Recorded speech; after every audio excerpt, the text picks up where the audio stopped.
नमस्कार दोस्तों, Indian polity के इस मॉड्यूल में मैं प्रशांत आप सबका स्वागत करता हूं। दोस्तों, इंडियन पॉलिटी का ये मेरा चौथा लेक्चर है। इंडियन पॉलिटी के पहले लेक्चर में हमने आपसे बात की भारत के संवैधानिक विकास क्रम के बारे में।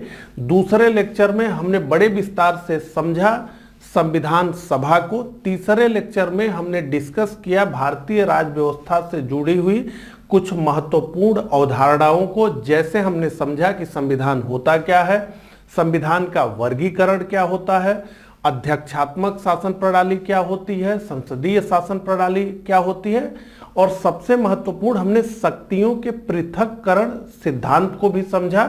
और सबसे अंत में हमने ये समझा कि भारतीय संविधान की क्या क्या प्रमुख विशेषताएं हैं। तो अभी तक अगर आपने इन तीनों लेक्चर्स को नहीं देखा है तो आप इस चैनल पे चले जाइए, वहां पर आपको इंडियन पॉलिटी के नाम से एक प्लेलिस्ट मिलेगी। उस प्लेलिस्ट में ये तीनों लेक्चर आपको एक क्रम से मिल जाएंगे, तो वहां जाकर के आप उन्हें जरूर देख लीजिए, ऐसा मेरा आपसे निवेदन है। तो इस लेक्चर में हम डिस्कस करेंगे प्रियम्बल को, संविधान की प्रस्तावना को इस लेक्चर में हम डिस्कस करेंगे। तो चलिए देखते हैं कि आज की हमारी कार्य सूची क्या है, हमारा एजेंडा क्या है, क्या क्या चीजें हम इस लेक्चर में पढ़ने वाले हैं। तो सबसे पहले तो हम ये समझेंगे कि प्रस्तावना क्या होती है। तो व्हाट इज प्रियम्बल, प्रस्तावना होती क्या है, इसे समझ लेंगे तो हम ये समझेंगे कि प्रस्तावना के मुख्य तत्व क्या है, तो की एलिमेंट्स ऑफ द प्रियम्बल क्या है।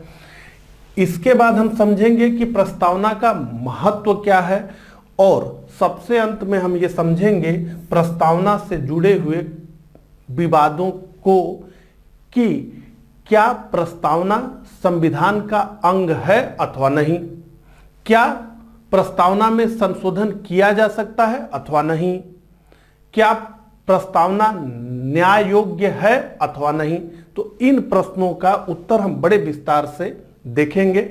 ठीक है, तो चलिए शुरू करते हैं। सबसे पहले तो हम यही समझना चाहेंगे कि प्रस्तावना यानी प्रियम्बल होती क्या है।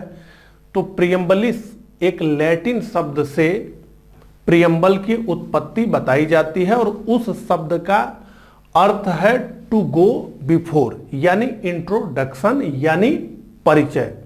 तो किसी भी अधिनियम या संविधान का अपना एक परिचय होता है, जिसमें उस संविधान का या अधिनियम का क्या उद्देश्य होगा, उसकी आकांक्षाएं क्या हैं, उसका सार क्या है, ये सारी चीजें लिखी होती हैं। तो यहां पर आप देखिए, प्रायः प्रत्येक संविधान के प्रारंभ में एक प्रस्तावना होती है। प्रस्तावना में उन आदर्शों, उद्देश्यों एवं आकांक्षाओं का उल्लेख किया जाता है जिनकी प्राप्ति के लिए कोई संविधान या अधिनियम पारित किया जाता है।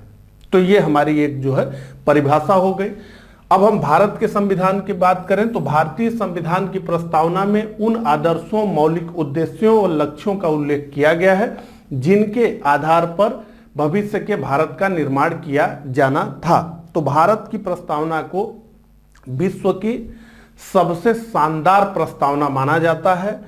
भारतीय संविधान की प्रस्तावना को संविधान की आत्मा कहा गया है, इसकी कुंजी कही गई है, और ये सार तत्व है। भारतीय संविधान की प्रस्तावना उसका सार तत्व है। तो बहुत कम शब्दों में ही प्रस्तावना में ये बता दिया गया है कि हमारे आदर्श क्या होंगे, हमारी आकांक्षाएं क्या क्या हैं, यानी हमारे लक्ष्य क्या हैं, उद्देश्य क्या है, ये सारी चीजें इसमें बताई गई हैं। विस्तार से आगे पढ़ेंगे।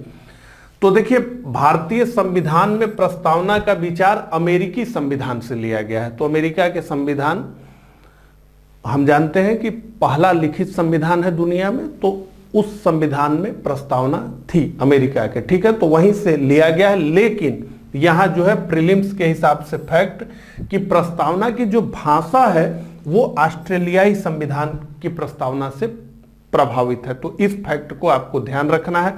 अब ये प्रस्तावना का उद्भव कहां से हुआ, इसकी उत्पत्ति कहां से हुई, तो पीछे हमने इसके बारे में बात किया था कि 13 दिसंबर 1946 को जवाहरलाल नेहरू द्वारा संविधान सभा में प्रसिद्ध उद्देश्य प्रस्ताव प्रस्तुत किया गया था, जिसे 22 जनवरी 1947 को स्वीकार कर लिया गया था।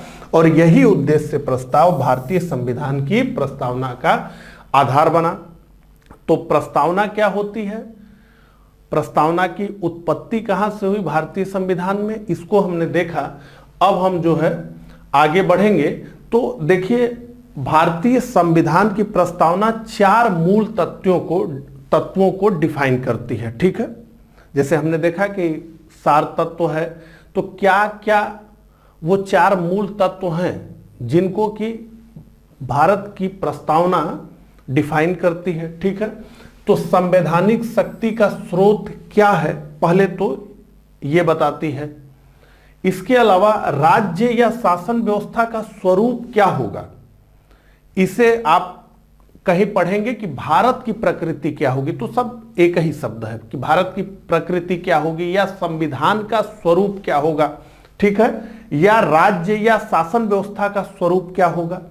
इसके अलावा संविधान के उद्देश्य क्या है, लक्ष्य क्या है, आकांक्षाएं क्या है, और संविधान के लागू होने की तिथि यानी संविधान कब लागू हुआ। तो ये 4 चीजें संविधान की प्रस्तावना हमें बताती है। आइए एक एक करके देखें। तो यहां पर आप देख रहे हैं इंग्लिश और हिंदी दोनों में प्रस्तावना आपको जो है दिख रही है। अभी हम इस पे आएंगे, इसको ठीक प्रकार से पढ़ेंगे। उससे पहले जो हमने बात की उसको हम देख लें। तो सबसे पहले तो प्रस्तावना ये बताती है कि संवैधानिक शक्ति का स्रोत क्या है भारत में। ठीक है, तो प्रस्तावना का आरंभ हम भारत के लोगों से होता है, जिसका अर्थ है कि संविधान भारत के लोगों से शक्ति अधिग्रहित करता है। ठीक है, तो संविधान को कौन शक्ति देता है, भारत के लोग देते हैं। संविधान के सोर्स को एस्टेब्लिश किया जा रहा है, उसके पावर को एस्टेब्लिश किया जा रहा है कि वो कहां से आ रहा है, तो वो भारत के लोगों से आ रहा है। ठीक है, भारत अब पूर्ण प्रभुत्व संपन्न देश है और पूर्ण प्रभुत्व संपन्न देश के नागरिकों की इच्छा का परिणाम भारत का संविधान है। तो ये स्पष्ट करती है प्रस्तावना इस शब्द से कि हम भारत के लोग की संविधान भारत के लोगों से शक्ति अधिग्रहित करता है, पावर भारत के लोगों से आती है। ठीक है, इससे पहले कहां से आती थी, तो ब्रिटेन की संसद से आती थी जब भारत गुलाम था।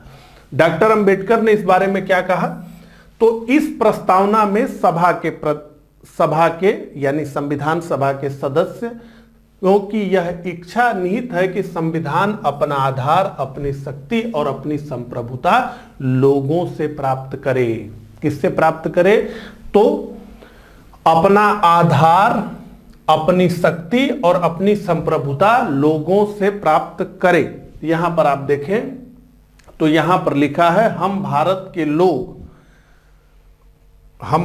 लोग एतद द्वारा इस संविधान को अंगीकृत, अधिनियमित और आत्मार्पित करते हैं। ठीक है, तो भारत के लोग ही हैं जो इस संविधान को अंगीकृत कर रहे हैं, अधिनियमित कर रहे हैं और अपने आप को इसे सौंप रहे हैं, आत्मार्पित कर रहे हैं। ठीक है, तो ये कि संवैधानिक शक्ति का स्रोत क्या है, पहली चीज तो ये प्रस्तावना बताती है हमें। दूसरा कि राज्य या शासन व्यवस्था का स्वरूप क्या होगा, यानी भारत की राज व्यवस्था का स्वरूप क्या होगा, भारत की सरकार का स्वरूप क्या होगा, या भारत का दर्शन क्या होगा, या भारत की प्रकृति क्या होगी, या संविधान का स्वरूप क्या होगा। ठीक है, ये सब एक ही शब्द है। तो इसमें यह है कि भारतीय संविधान की प्रस्तावना भारतीय शासन व्यवस्था के स्वरूप को भी स्पष्ट करती है और इसके अनुसार यानी प्रस्तावना के अनुसार भारत एक संपूर्ण प्रभुत्व संपन्न समाजवादी पंथ निरपेक्ष लोकतंत्रात्मक गणराज्य होगा। तो ये क्या है, तो ये स्पष्ट रूप से संविधान का स्वरूप ये है, या भारत की प्रकृति ये वह होने वाली है, या भारत के सरकार की शासन की प्रकृति ये है कि वो एक संपूर्ण प्रभुत्व संपन्न समाजवादी पंथ निरपेक्ष लोकतंत्रात्मक गणराज्य होगा। और संविधान के उद्देश्य या लक्ष्य। तो भारतीय संविधान की प्रस्तावना के अनुसार न्याय, स्वतंत्रता, समता और बंधुत्व ये लक्ष्य हैं, ये आकांक्षाएं हैं जिन्हें प्राप्त किया जाना है। ठीक है, तो भारतीय संविधान के प्रस्तावना के अनुसार न्याय, स्वतंत्रता, समता व बंधुत्व संविधान के उद्देश्य हैं।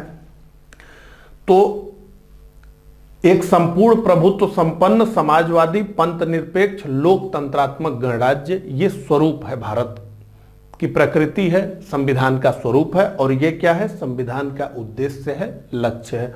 अब यहां पर आइए, अब जो है एक एक करके प्रस्तावना को पढ़ते हैं। तो हम भारत के लोग भारत को एक, ठीक है, संपूर्ण प्रभुत्व संपन्न लोकतंत्रात्मक गणराज्य, ये 3 शब्द मूल संविधान में थे। 42वें संविधान संशोधन 1976 के द्वारा संविधान में 2 शब्द और इंसर्ट किए गए और वो समाजवादी और पंथ निरपेक्ष थे। तो मूल संविधान में समाजवादी और पंथ निरपेक्ष ये दोनों शब्द नहीं थे। ये कब आए? तो 42वें संविधान संशोधन अधिनियम 1976 के माध्यम से ये 2 शब्द आए। ठीक है, तो ये और एक शब्द और आया, और वो शब्द कहां आया? वो शब्द आया अखंडता। तो मूल संविधान में क्या लिखा था?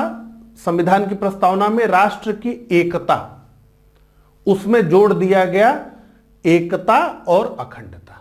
तो ये एक बार भारतीय संविधान की प्रस्तावना में संशोधन किया गया है, 42वें संविधान संशोधन अधिनियम 1976 के द्वारा, और संविधान में 3 नए शब्द जोड़े गए हैं। 2 तो सबसे प्रारंभ में ही, समाजवादी और पंथ निरपेक्ष, और तीसरा अखंडता। ये ध्यान देना है आपको।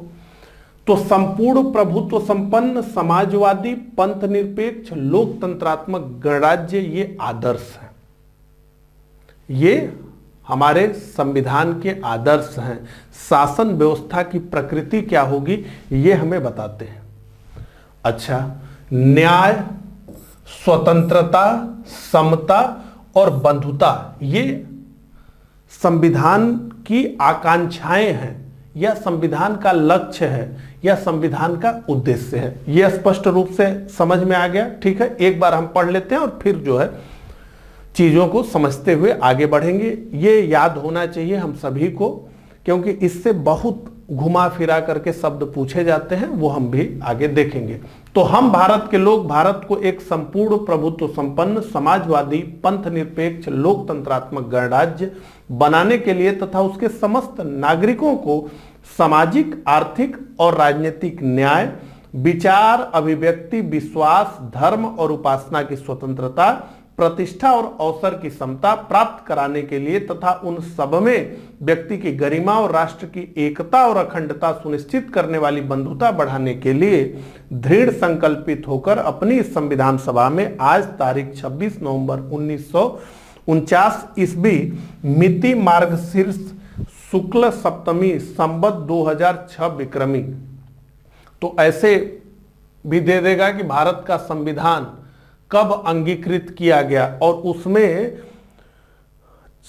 ये अंग्रेजी महीने का जिक्र न करके विक्रम संवत के महीने का जिक्र कर दे। ठीक है, जैसे यहां क्या है, संवत 2006 विक्रमी, ऐसे लिख दे, संवत 2006 विक्रमी, संवत 2008 विक्रमी, तो इसको भी ध्यान रखिएगा। ठीक है, सप्तमी संवत 2006 विक्रमी को एतद द्वारा इस संविधान सभा को अंगीकृत, अधिनियमित और आत्मा अर्पित करते हैं। ठीक है, तो संविधान में की प्रस्तावना में कुल 3 न्याय की बात की गई है, 5 स्वतंत्रता की बात की गई है और 1 बंधुता की बात की गई है। ये पूछा गया था प्रश्न, तो इसलिए हमने इसको डिस्कस कर लिया। अब आइए एक एक करके जो है समझते हैं। तो प्रस्तावना के 5 आदर्श ये हमें बताते हैं कि भारत की प्रकृति क्या होगी, भारत के शासन व्यवस्था का स्वरूप क्या होगा। तो सबसे पहले तो संप्रभुता, सोवरेनिटी।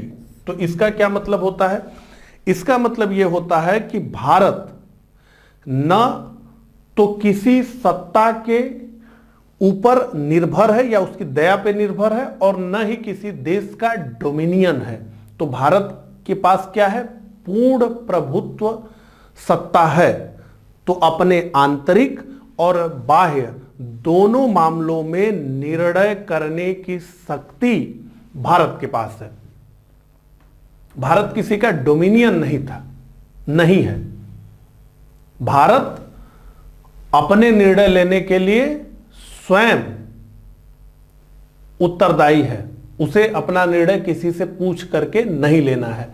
आपने पिछला लेक्चर देखा हो तो उसमें बड़े स्पष्ट रूप से हमने बात की कि राज्य के 4 अनिवार्य तत्व होते हैं, जिसमें कि संप्रभुता सबसे महत्वपूर्ण तत्व है।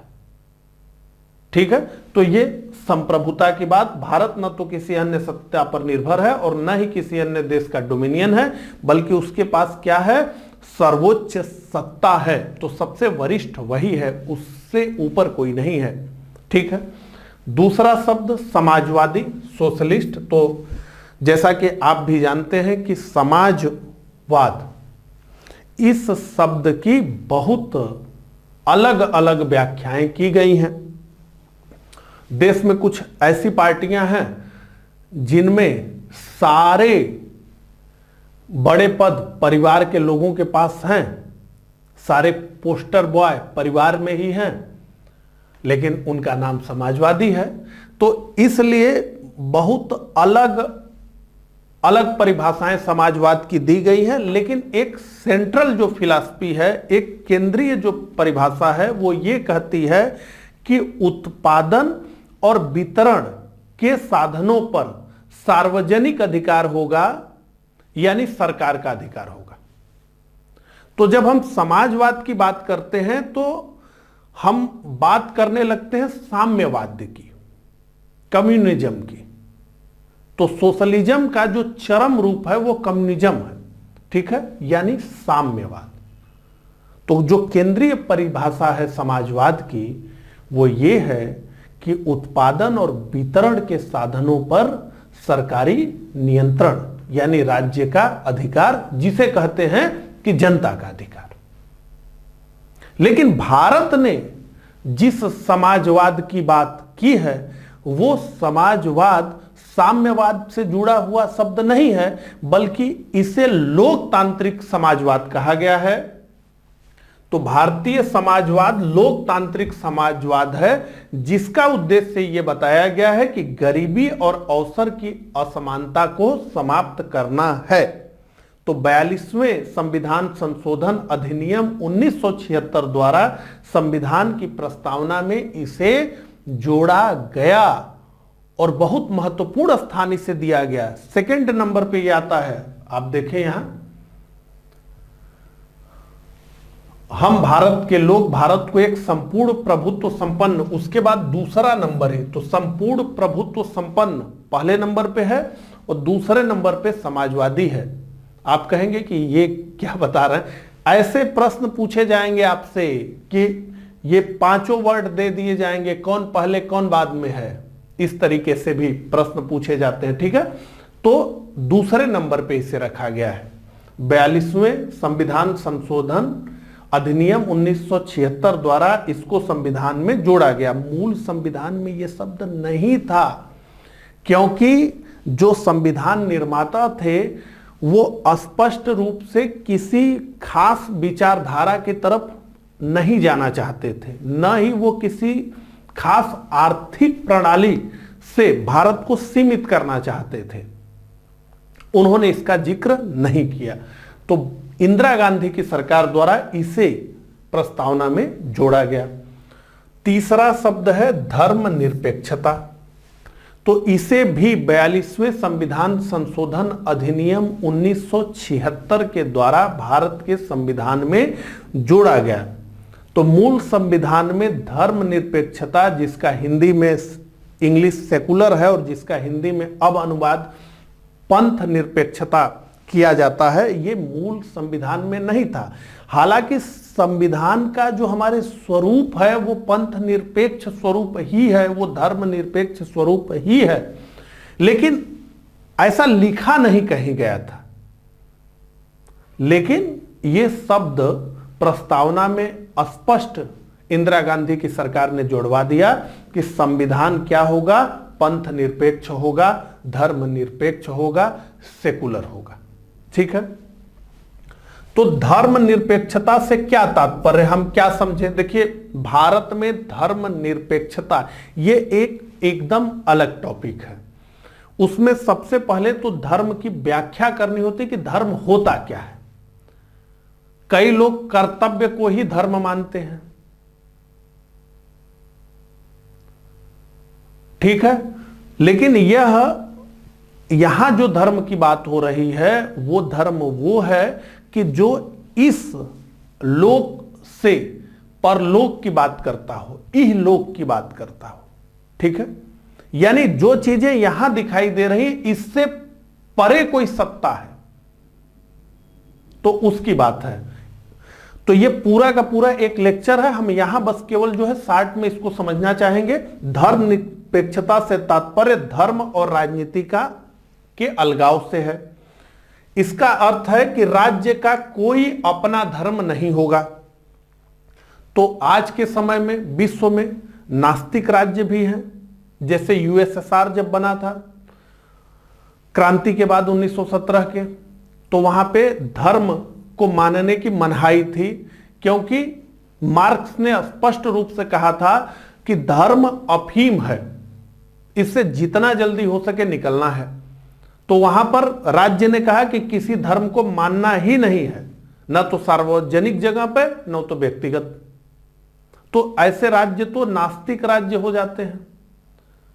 कुछ राज्य ऐसे होते हैं जो कि जिनका अपना धर्म होता है। तो जितने मध्य पूर्व में देश हैं उन सबका जो है इस्लाम धर्म है। पाकिस्तान का स्टेट रिलीजन है इस्लाम, बांग्लादेश का भी। तो वहां क्या है कि राज्य का भी अपना धर्म है। लेकिन भारत में क्या है कि राज्य का अपना कोई धर्म नहीं है। हां, नागरिक इस राज्य के अंदर रहने वाले कोई भी धर्म का पालन कर सकते हैं, उसका सार्वजनिक प्रकटीकरण कर सकते हैं और तो और उसका प्रचार भी कर सकते हैं। तो धर्म और राजनीति का अलगाव अर्थात राज्य का अपना कोई धर्म नहीं होगा और न ही धर्म के आधार पर किसी नागरिक से भेदभाव किया जाएगा। ये दोनों शब्द, ठीक है। तो भारत में मौलिक अधिकारों यानी अनुच्छेद 25 से 28 के अंतर्गत प्रत्येक व्यक्ति को धार्मिक स्वतंत्रता का अधिकार दिया गया है। तो सारी बातें हमने पीपीटी पर लिख ली हैं ताकि आपको पीडीएफ से पढ़ने में कोई परेशानी न हो। तो इतनी बात हमने कर ली। अब हम आगे बढ़ेंगे। तो लोकतांत्रिक यानी डेमोक्रेटिक, लोकतंत्र यानी डेमोक्रेसी। तो डेमोक्रेसी दो यूनानी शब्दों से मिलकर के बना है। डेमोस यानी कि लोग यानी कि जनता, और क्रेटस यानी कि शासन यानी कि सरकार, यानी जनता का शासन, डेमोक्रेसी। तो डेमोक्रेसी दो प्रकार की होती है, प्रत्यक्ष डेमोक्रेसी यानी डायरेक्ट डेमोक्रेसी और अप्रत्यक्ष डेमोक्रेसी यानी इनडायरेक्ट डेमोक्रेसी। तो विश्व में लगभग सभी बड़े देशों में इनडायरेक्ट डेमोक्रेसी ही है। इनडायरेक्ट डेमोक्रेसी का मतलब यह है कि जनता अपने प्रतिनिधियों के माध्यम से शासन करती है और वो प्रतिनिधि जनता के प्रति उत्तरदायी होते हैं। और भारत जैसे देश में हर 5 वर्ष के बाद वो जनता के दरवाजे पर खड़े हो जाते हैं उसका समर्थन प्राप्त करने के लिए। भारत जैसे देश बोलने का मेरे अर्थ ये था कि कहीं 4 साल के लिए भी ये है, भारत में 5 साल के लिए है, ठीक है, अमेरिका में 4 साल के लिए है। अब प्रत्यक्ष लोकतंत्र की हम अगर बात करें, डायरेक्ट डेमोक्रेसी की बात करें, तो डायरेक्ट डेमोक्रेसी में जनता सीधे ही शासन का संचालन करती है, कानून निर्माण की प्रक्रिया में भाग लेती है। जैसे स्विट्जरलैंड में छोटे छोटे निर्णय भी जनमत संग्रह से लिए जाते हैं। तो ये कानून का निर्माण होना चाहिए। एक जनमत संग्रह हो गया जनता से। अगर जनता ने कह दिया कि होना चाहिए तो होगा, अगर जनता ने कह दिया कि नहीं होगा तो नहीं होगा। भारत में क्या है, भारत में ऐसी बात नहीं है। कानून बनाने का काम संसद का है, ये जनता का काम नहीं है। हालांकि संसद में जो लोग जाते हैं वो जनता के ही प्रतिनिधि होते हैं, जनता के ही वोटों से वो जाते हैं और जनता उनको चाहेगी तो 5 वर्ष बाद हटा देगी। तो मैं बताना ये चाहता हूं कि विश्व के जितने बड़े देश हैं वहां हर जगह अप्रत्यक्ष लोकतंत्र ही है, क्योंकि डायरेक्ट डेमोक्रेसी संभव नहीं है अगर बहुत बड़ी आबादी है तो। स्विट्जरलैंड में ऐसा इसलिए हो जाता है, वहां कम आबादी है, इसलिए डायरेक्ट डेमोक्रेसी वहां पर जो है हो जाती है। हालांकि इनडायरेक्ट डेमोक्रेसी, अप्रत्यक्ष लोकतंत्र वाले देशों में भी जो बहुत बड़ा मुद्दा होता है वो जनमत संग्रह से ही तय किया जाता है। जैसे ब्रिटेन का यूरोपीय यूनियन से निकलना यानी ब्रेग्जिट में भी वोटिंग ही की गई कि निकलना है या नहीं निकलना है। ये आदेश वहां की सरकार के आदेश से नहीं हुआ, वहां की संसद से नहीं हुआ, लोगों से ही हुआ। ठीक है, तो ये है। अब अगर हम जो है प्रत्यक्ष लोकतंत्र की बात करें तो 4 मुख्य हथियार इसके हैं: परिप्रेक्षा, रेफरेंडम, पहल, प्रत्यावर्तन या प्रत्याशी को वापस बुलाना। तो अन्ना हजारे के समय जो भारत में आंदोलन चला उसमें ये शब्द बहुत बार सुना गया और वो ये हुआ कि रिकॉल करना है। तो किसी भी प्रत्याशी को हम चुन करके अगर भेजते हैं तो वो 5 साल के लिए अस्थाई न हो जाए। मतलब क्या है कि अभी चुनाव में हमने जिसको चुनाव में वोट दे करके भेज दिया लोकसभा में या राज्यों की विधानसभा में, वो कितना भी निकृष्टतम अगर निकल जाए तो हमारे पास अधिकार नहीं है कि 5 साल से पूर्व हम उसको हटा सके। अगर वो निष्क्रिय हो जाए, वो केवल सोए और कुछ न करे, तो हमारे पास अधिकार नहीं है कि हम उसको हटा सके। तो बड़े जोर शोर से ये बात हुई कि प्रत्याशी को वापस बुलाने का भी अधिकार भारत में होना चाहिए, यानी रिकॉल करने का भी अधिकार होना चाहिए। और इसकी आप जानते ही हैं कि बहुत मांग होती है। और जनमत संग्रह, ये दोनों शब्द एक दूसरे से जुड़े हुए हैं। ठीक है, तो ये और अप्रत्यक्ष लोकतंत्र की बात मैंने आपको बताई ही, एक बार हम पढ़ देते हैं। तो अप्रत्यक्ष लोकतंत्र में जनता द्वारा चुने गए प्रतिनिधि शासन का संचालन करते हैं और इसीलिए इसे प्रतिनिधि लोकतंत्र कहा जाता है। क्या कहा जाता है? रिप्रेजेंटेटिव डेमोक्रेसी है, प्रतिनिधि लोकतंत्र। तो कहीं प्रतिनिधि लोकतंत्र लिख दे तो आपको कंफ्यूज नहीं होना है। ठीक है, तो हम अगर इन दोनों प्रकारों की बात करें लोकतंत्र में, हम पीछे पढ़ चुके हैं। तो संसदीय लोकतंत्र एक होता है जो भारत में है और एक अध्यक्षीय लोकतंत्र होता है जो अमेरिका में है, यानी प्रधानमंत्री के वास्तविक कार्यकारी होने का मॉडल और राष्ट्रपति के ही वास्तविक कार्यकारी होने का मॉडल। ठीक है, अब देखिए जो हमारी प्रस्तावना में लोकतांत्रिक शब्द का प्रयोग किया गया है, असल में इसका बहुत व्यापक अर्थ है। तो इस लोकतंत्र में केवल राजनीतिक लोकतंत्र ही शामिल नहीं किया गया है कि एक व्यक्ति एक वोट, और ये किस सिद्धांत पे आधारित है? वो इस सिद्धांत पे आधारित है कि लोकतंत्र में सभी नागरिक समान हैं, बराबर हैं। तो चाहे कोई कितना भी पढ़ा लिखा हो, चाहे कोई एकदम न पढ़ा लिखा हो, चाहे कोई बहुत अमीर हो, चाहे कोई बहुत गरीब हो, चाहे कोई स्त्री हो, चाहे कोई पुरुष हो, सब क्या है? समान है। तो लोकतंत्र में एक व्यक्ति एक वोट की बात की गई है, लेकिन राजनीतिक लोकतंत्र की ही केवल बात नहीं करता है, भारत के संविधान की प्रस्तावना नहीं करती है, बल्कि आर्थिक और सामाजिक लोकतंत्र को भी इसमें शामिल किया गया है। और इस पे डॉक्टर अंबेडकर ने क्या कहा उसको हम सुन लेंगे और समझ लेंगे तो कुछ चीजें हमें स्पष्ट हो जाएंगी। आइए देखें। तो इस आयाम पर डॉक्टर अंबेडकर ने 25 नवंबर 1949 को संविधान सभा में दिए गए अपने समापन भाषण में विशेष बल देते हुए कहा था, राजनीतिक लोकतंत्र तब तक अस्थायी नहीं बन सकता, राजनीतिक लोकतंत्र तब तक अस्थायी नहीं बन सकता जब तक कि उसके मूल में सामाजिक लोकतंत्र नहीं हो। यह सब आपको लिखना नहीं है, इसको सुन लेना है, दिमाग में बिठाना है और इससे इसको जोड़ करके देखना है। ठीक है, तो राजनीतिक लोकतंत्र तब तक अस्थायी नहीं बन सकता जब तक कि उसके मूल में सामाजिक लोकतंत्र नहीं हो। अब यहां पे बताया जा रहा है कि सामाजिक लोकतंत्र क्या है, ताकि आप समझ लें। इतनी बातों से आप जो है नहीं इस चीज को समझ पाएंगे। तो अब डॉक्टर अंबेडकर ही बता रहे हैं कि सामाजिक लोकतंत्र है क्या, उसको सुनिए। सामाजिक लोकतंत्र का क्या अर्थ है? Question mark.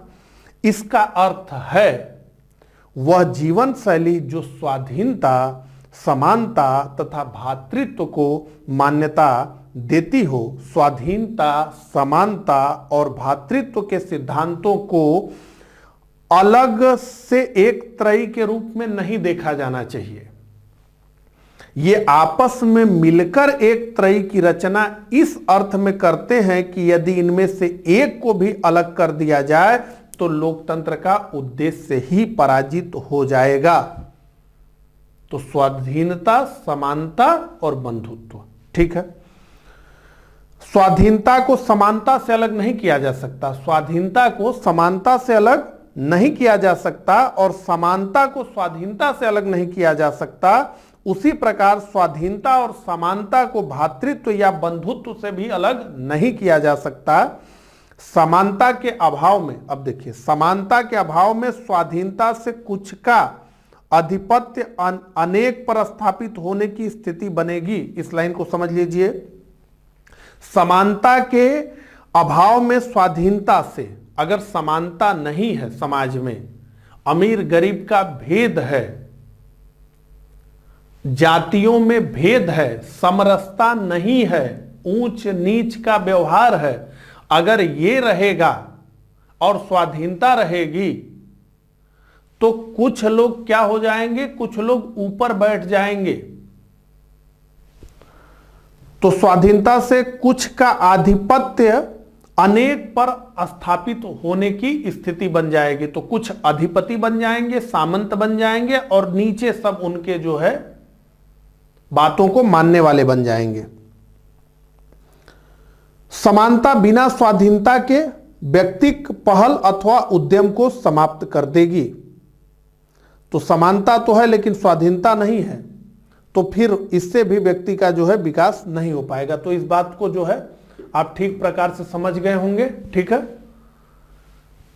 तो यह कहा जाता है कि जब तक सामाजिक और आर्थिक लोकतंत्र नहीं है तब तक राजनीतिक लोकतंत्र का अर्थ बहुत अधिक स्पष्ट नहीं हो सकता। ठीक है, तो यह बात हमें समझ में आ गई। अब हम आगे बढ़ेंगे।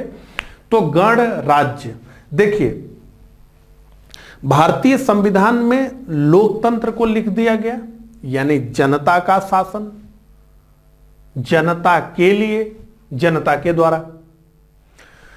तो फिर अलग से गणराज्य लिखने की कोई जरूरत नहीं बच जाती थी। लेकिन भारतीय संविधान में अलग से लोकतांत्रिक गणराज्य, कैसा गणराज्य होना चाहिए, लोकतांत्रिक गणराज्य, इस शब्द का प्रयोग किया गया। यानी लोकतंत्र को भी लिखा गया, गणराज्य को भी लिखा गया। जबकि एक प्रकार से लोकतंत्र अगर लिख दिया गया तो यह समझ में आ गया कि यह जनता के शासन की बात की जा रही है, गणतंत्र अलग से, गणराज्य अलग से लिखने की जरूरत नहीं थी। लेकिन इसको समझ लीजिए कि ऐसा क्यों किया गया। देखिए, ब्रिटेन में भी लोकतंत्र है। ब्रिटेन में क्या है? लोकतंत्र है। बहुत क्लासिक एग्जाम्पल है डेमोक्रेसी का ब्रिटेन में, बल्कि डेमोक्रेसी की पूरी प्रक्रिया ब्रिटेन से निकली है, आधुनिक डेमोक्रेसी की। लेकिन ब्रिटेन राज्य का जो प्रमुख है, जो मुखिया है ब्रिटेन का, वो कौन है? वो राजा या रानी होते हैं। यानी एक शाही परिवार है, उस शाही परिवार में जो जन्मेगा, जो गद्दी का उत्तराधिकारी होगा, वही ब्रिटेन का क्या होगा? प्रथम व्यक्ति होगा, ब्रिटेन का मुखिया होगा, ब्रिटेन राज्य का संवैधानिक प्रमुख होगा।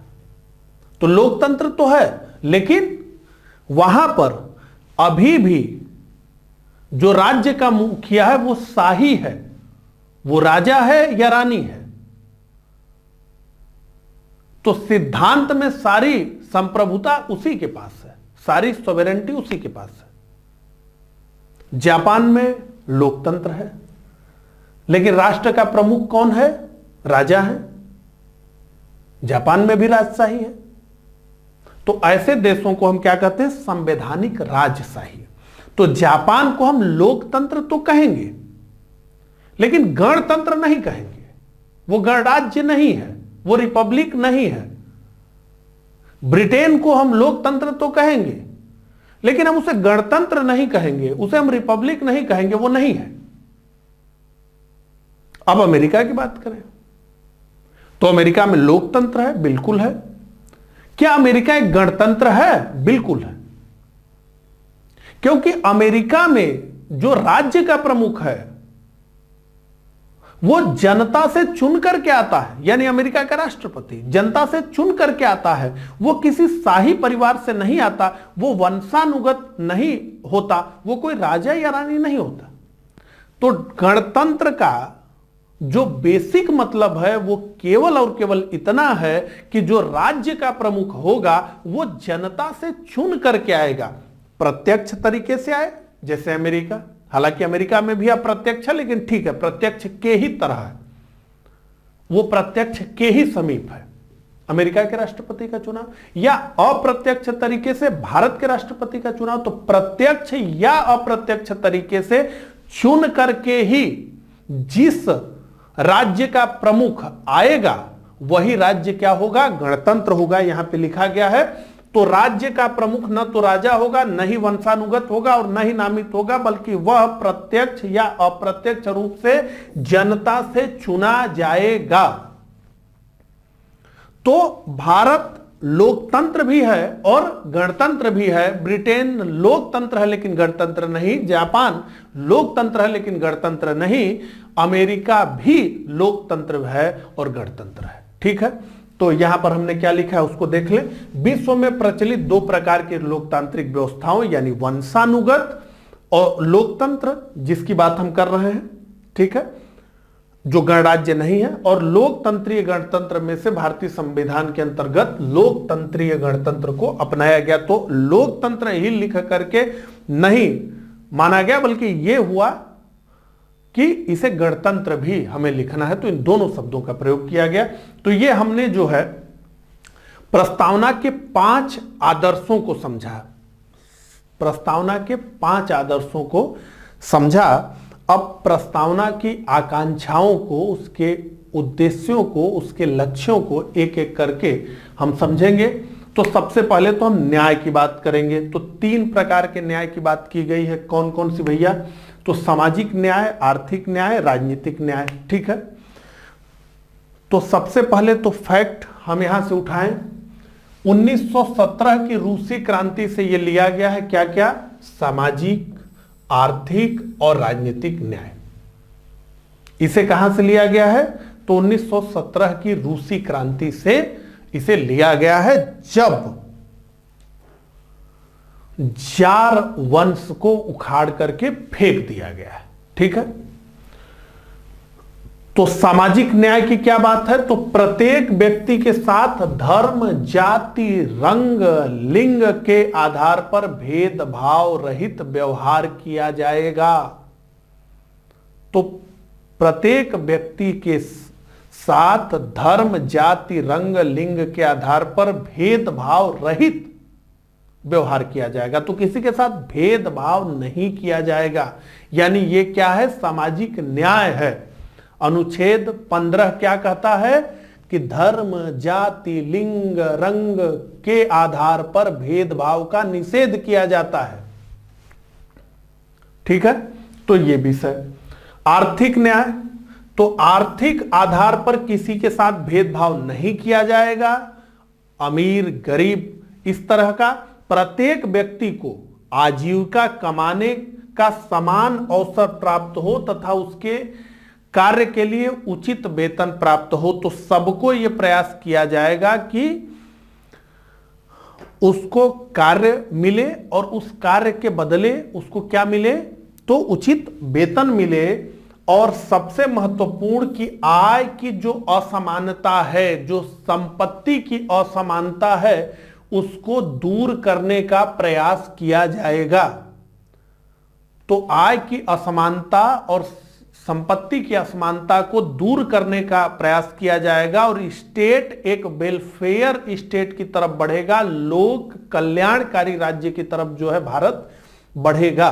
तो ये बात जो है आर्थिक न्याय, इकोनॉमिक जस्टिस की। राजनीतिक न्याय का क्या मतलब है कि राजनीतिक जो अधिकार होंगे वो सभी को मिलेंगे। और सच में सामाजिक और आर्थिक न्याय में से क्या मिला है, तो ये मिला है राजनीतिक न्याय। तो राजनीतिक अधिकार सबको मिलेंगे। इसका क्या मतलब है, तो सभी नागरिकों को समान रूप से मतदान करने का अधिकार होगा। तो आप हिंदू हो, मुस्लिम हो, जैन हो, सिख हो, हिंदुओं में जो जाति व्यवस्था है किसी भी जाति से हो, किसी भी लिंग से, स्त्री हो पुरुष हो, कुछ भी हो, आप समान रूप से मतदान करने का आपको अधिकार मिलेगा, चुनाव लड़ने का भी आपको अधिकार मिलेगा और सार्वजनिक पद प्राप्त करने का भी आपको अधिकार होगा।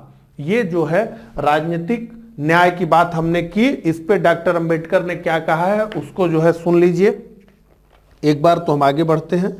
26 जनवरी 1950 को 26 जनवरी 1950 को हम अंतर विरोधों के जीवन में प्रवेश करने जा रहे हैं। 26 जनवरी 1950 को हम अंतर विरोधों के जीवन में प्रवेश करने जा रहे हैं।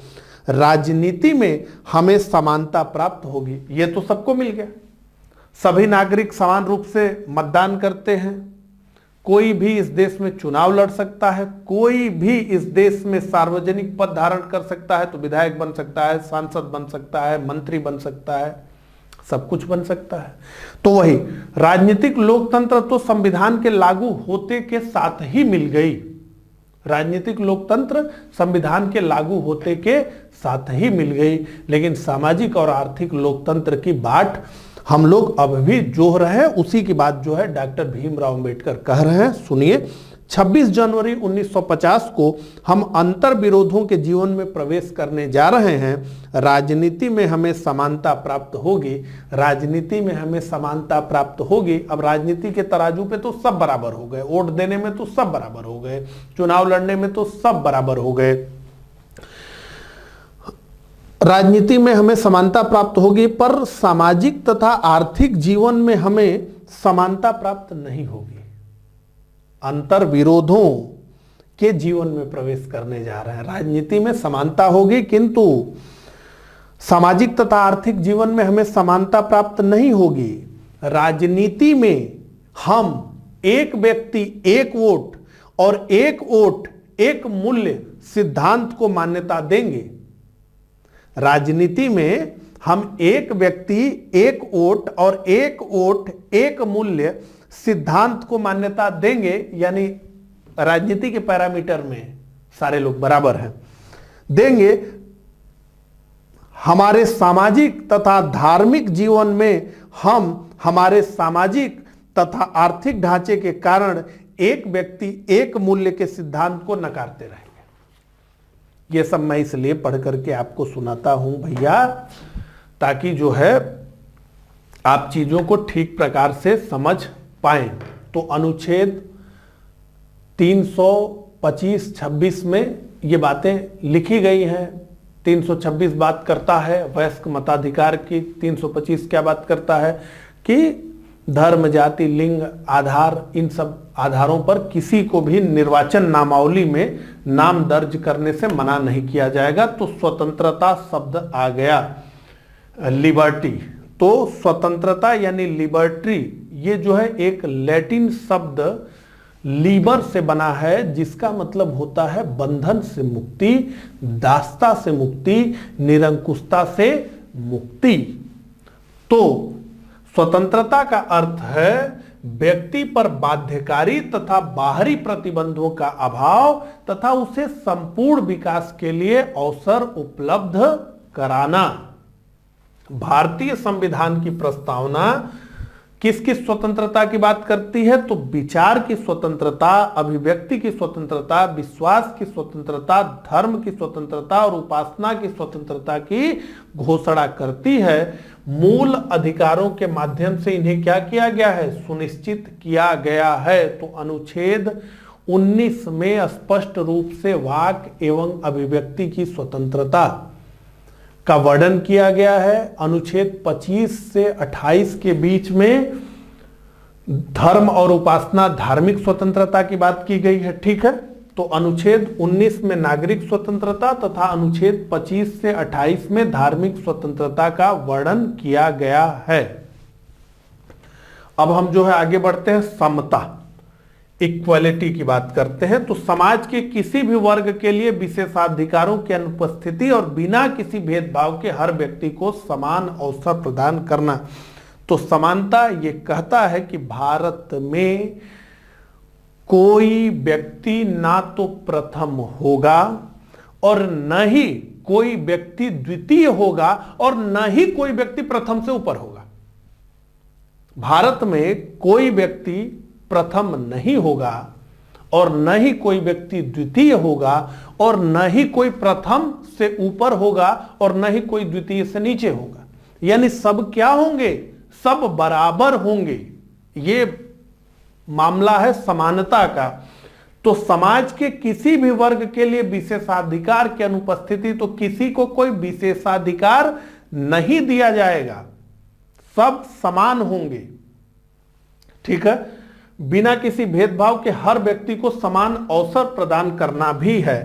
तो सबको बिना भेदभाव के समान अवसर भी उपलब्ध कराने की बात है। तो भारतीय संविधान प्रत्येक नागरिक को समता के तीनों आयाम, तो समता के 3 आयाम क्या क्या है? तो नागरिक समता, इसके बाद राजनीतिक समता और आर्थिक समता, यानी अनुच्छेद 39। ठीक है, तो समता के तीनों आयाम, नागरिक समता अनुच्छेद 14 से 18 समता का अधिकार। इसके बाद राजनीतिक समता, तो अनुच्छेद 325 में स्पष्ट रूप से यह लिखा हुआ है कि धर्म, जाति, लिंग के आधार पर किसी को निर्वाचन नामावली में नाम दर्ज कराने से इनकार नहीं किया जा सकता है। ठीक है, और 326 क्या बात करता है? वयस्क मताधिकार की बात करता है कि भारत में भैया वयस्क मताधिकार होगा, एक व्यक्ति एक वोट का सिद्धांत चलेगा। और आर्थिक समता, ये डीपीएसपी, देखिए आर्थिक लोकतंत्र से जुड़े हुए, आर्थिक समता से जुड़े हुए, आर्थिक स्वतंत्रता से जुड़े हुए जो प्रावधान है वो आपको डीपीएसपी में ही देखने को मिलेंगे, क्योंकि वो क्या है? गैर न्यायिक है। उसके आधार पर आप जो है कोर्ट में नहीं जा सकते हैं कि इसमें तो लिखा है कि समान कार्य के लिए समान वेतन मिलना चाहिए। उसको केवल और केवल जो है एक रेफरेंस के रूप में यूज कर सकते हैं। कोर्ट में उसकी लिखी हुई बातों का कोई मतलब नहीं है, उस पर निर्णय नहीं होगा। तो इसीलिए ये जो है डीपीएसपी के अंतर्गत लिखा गया है अनुच्छेद 39 में।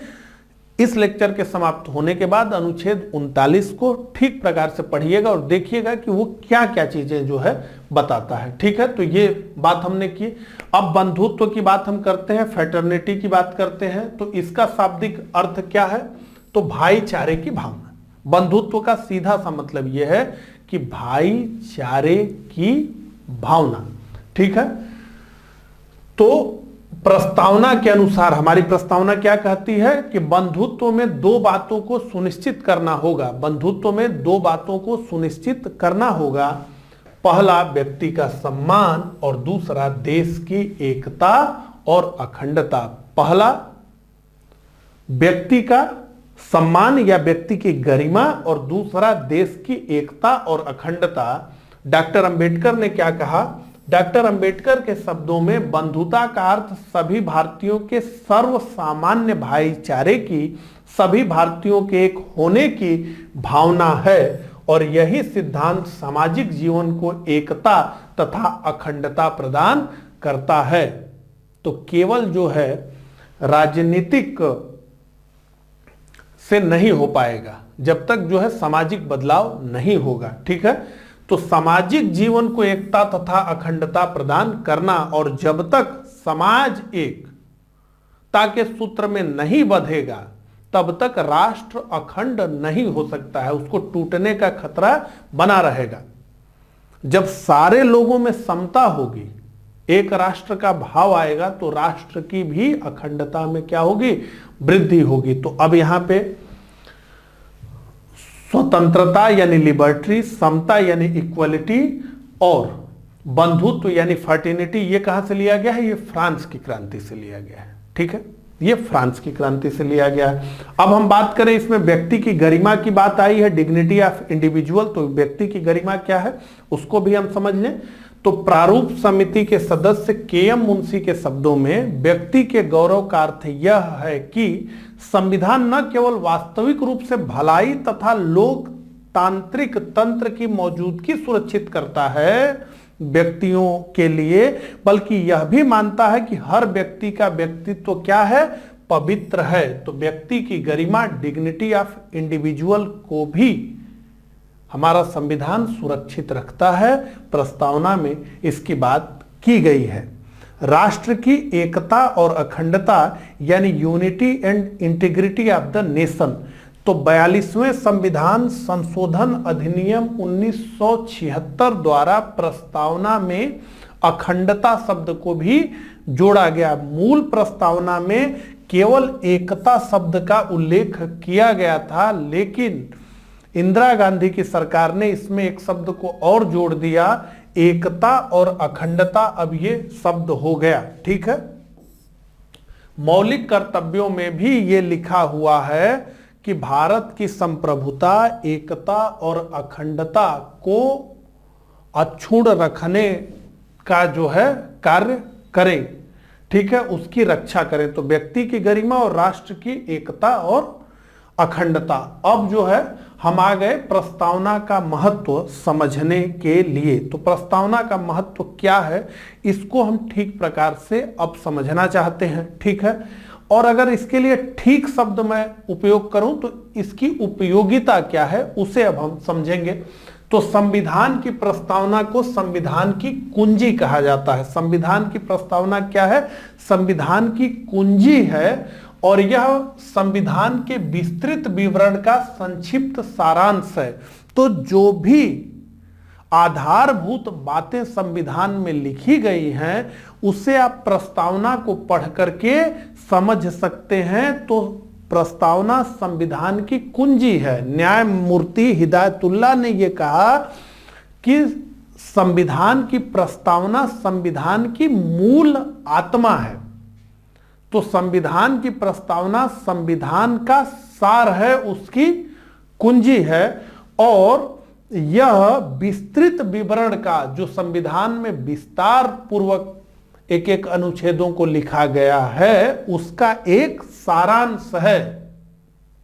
तो यहां पर मैं आपको यह बताऊं कि प्रस्तावना से प्रीलिम्स में बहुत अलग अलग तरह के प्रश्न पूछे जा चुके हैं, और इसलिए मैं आपको दो बातें कहना चाहूंगा। पहली तो ये कि प्रस्तावना आपको याद होनी ही चाहिए, क्योंकि पूरा वर्ड्स का सेट दे देगा। संप्रभुता, समाजवादी, पंथ निरपेक्ष, लोकतांत्रिक, गणराज्य, इसको बिखेर देगा और कहेगा कि अब क्रम से करिए।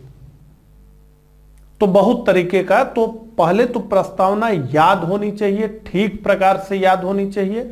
और दूसरा ये कि प्रस्तावना में कुल कितने शब्द थे, मूल प्रस्तावना में कुल कितने वर्ड्स थे, और 3 नए जोड़े गए, तो अब वर्तमान में प्रस्तावना में कुल कितने वर्ड्स हैं, इसको भी याद कर लीजिए। मुझे लगता है कि अब यही पूछा जाना शेष बचा हुआ है, और यह भी पूछ न लिया जाए। ठीक है, तो यह संविधान के विस्तृत विवरण का क्या है, संक्षिप्त सारांश है। दर्शन, आदर्शों और उसकी आत्मा का निरूपण करती है। तो संविधान का क्या दर्शन है, उसका क्या आदर्श है, और उसकी आत्मा क्या है, उसको ये जो है बताती है। जब कभी भी संविधान के किसी प्रावधान को लेकर के मतभेद की स्थिति हो जाएगी, दो संविधान के प्रावधान एक दूसरे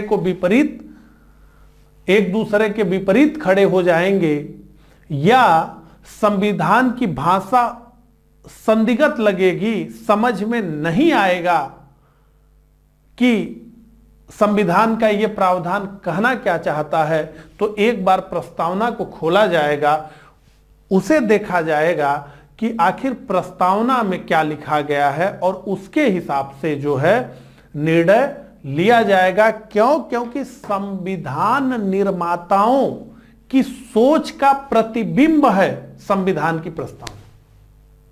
तो संविधान निर्माता किस तरह के भारत का निर्माण करना चाहते थे, यह हमें प्रस्तावना से ही पता चलता है।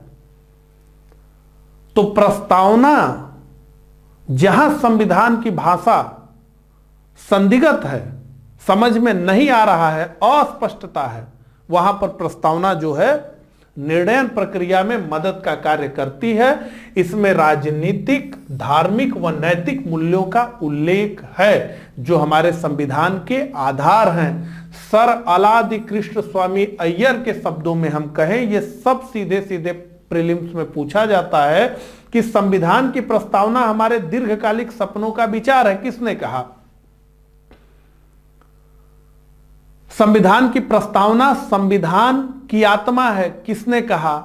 ठीक है, तो संविधान की प्रस्तावना हमारे दीर्घकालिक सपनों का विचार है। प्रस्तावना संविधान निर्माताओं के विचारों को जानने की कुंजी है। तो संविधान निर्माताओं के विचार प्रस्तावना में प्रतिबिंब होते हैं, यह भी प्रश्न पूछा गया है। ठीक है, संविधान की रचना के समय संविधान निर्माताओं का क्या उद्देश्य था, वे किन उच्चादर्शों की प्रतिस्थापना भारत के संविधान में करना चाहते थे, इन सबको जानने का माध्यम प्रस्तावना है। और यह स्पष्ट करती है कि समस्त शक्तियों का केंद्र बिंदु क्या है, तो वो केंद्र बिंदु यानी स्रोत भारत के लोग हैं, पीपल ऑफ द इंडिया हैं, और संविधान में लिखित शब्द भारतीय लोगों की सर्वोच्च संप्रभुता का उद्घोष करते हैं। तो के.एम. मुंशी ने इसे राजनीतिक जन्मपत्री कहा है। प्रस्तावना को क्या कहा है? राजनीतिक जन्मपत्री। ठीक है, ऐसे प्रस्तावना से संबंधित जितने भी विचार दिए गए हैं उन्हें एक चार्ट बना करके आपको अपने पास रखना चाहिए। इससे परीक्षा में काफी प्रश्न पूछे जाते हैं, मैक्सिमम जो पूछे जाते हैं वो मैंने आपको बता दिया। एक सुभाष कश्यप का भी मैं बताना चाहूंगा आपको कि संविधान शरीर है तो उद्देशिका उसकी आत्मा है। संविधान शरीर है तो उद्देशिका उसकी आत्मा है, इसे ही उद्देशिका कहते हैं। उद्देश्य प्रस्ताव ऑब्जेक्टिव रिजोल्यूशन से आया था, प्रस्तावना यानी उद्देशिका। ठीक है, और क्या कहते हैं? उद्देशिका आधारशिला है तो संविधान उस पर खड़ी अट्टालिका।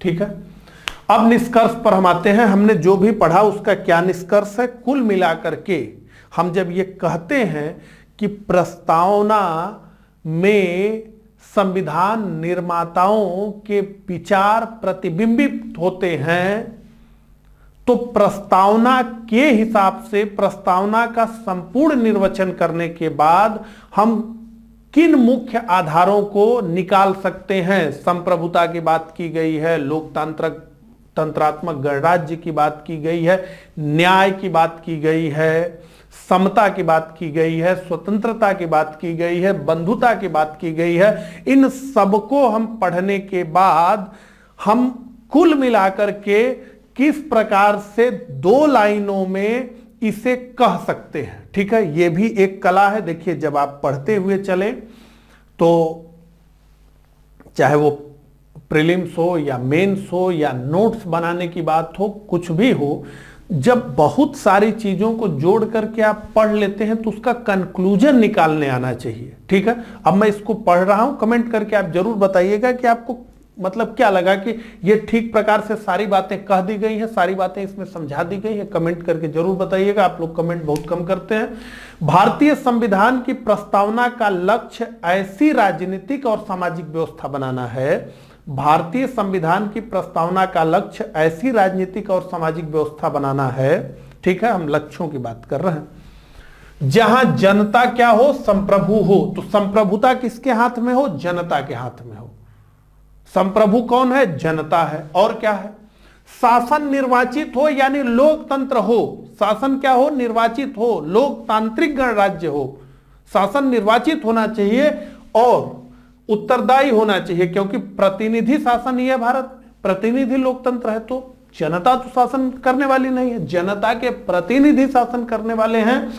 तो शासन निर्वाचित हो, उत्तरदायी हो और शासन की शक्ति मौलिक अधिकारों से बधी हो। शासन की शक्ति मौलिक अधिकारों से बधी हो, तो राज्य कहीं निरंकुश न हो जाए। तो लोकतंत्र में ये जो तंत्र है ये कहीं निरंकुश न हो जाए और लोगों को ही ये कष्ट न पहुंचाने लगे, जिससे कि ये जो है चुन करके बना है।